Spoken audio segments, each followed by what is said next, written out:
Cine artist fish Venkat అనారోగ్యంతో ఆసుపత్రిలో చికిత్స పొందుతున్నారు. 2 కిడ్నీలు ఫెయిల్ కావడంతో డయాలసిస్ ద్వారా చికిత్స పొందుతున్నారు. ప్రస్తుతం బోడుప్పల్లోని ఆర్బిఎం హాస్పిటల్లో చికిత్స పొందుతున్నారు. అయితే గడిచిన 4 రోజులుగా ఫిష్ వెంకట్ పరిస్థితి కొద్దిగా క్షీణిస్తుందని, వెంటనే కిడ్నీలు మార్పిడి చేయాలని వైద్యులు సూచిస్తున్నారు. కానీ కిడ్నీ మార్పిడి అధిక ఖర్చుతో కూడుకున్నది కావడంతో అతని ఆర్థిక పరిస్థితి సరిగా లేకపోవడంతో దయనీయమైన పరిస్థితిలో ఉన్నారు. దాతలు ముందుకొచ్చి ఫిష్ వెంకట్ను ఆదుకోవాలని అతని కుటుంబ సభ్యులు కోరుతున్నారు. ముఖ్యంగా సినీ పరిశ్రమ పెద్దలు, దాతలు ముందుకు రావాలని, ఈ విషయంలో మెగాస్టార్ చిరంజీవి వరకు తెలియజేయాలని ఫిష్ వెంకట్ కూతురు శ్రవంతి కోరుతున్నారు. డాడీకి డయాలసిస్ ప్రాబ్లం ఉంది గత 4 ఇయర్స్ నుంచి. ఇప్పుడు మరీ చాలా క్రిటికల్ గా ఉంది పొజిషన్. ఎట్లా అంటే ఇప్పుడు 50-50 ఛాన్సెస్ అని చెప్తున్నారు. 2 కిడ్నీలు కూడా ఖరాబ్ అయినాయండి. కిడ్నీ కంపల్సరీ ట్రాన్స్ఫర్ చేయమని చెప్తున్నారు.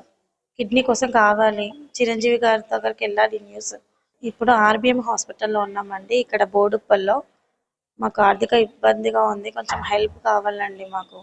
ఇప్పటి వరకు 2 lakhs అయ్యింది హాస్పిటల్లో. ఎక్కడి నుంచి కూడా ఎలాంటి హెల్ప్ రావట్లేదు. ఇంకా రోషన్ అన్న చేసిన దగ్గర నుంచి కొంచెం ఓకే, బట్ అది ఓన్లీ మెడిసిన్ వరకే అవుతుంది. కానీ కిడ్నీ కావాలి మాకు. మెయిన్ కిడ్నీ వేస్తేనే డాడీ బ్రతుకుతారని చెప్పి చెప్తున్నారు అనమాట.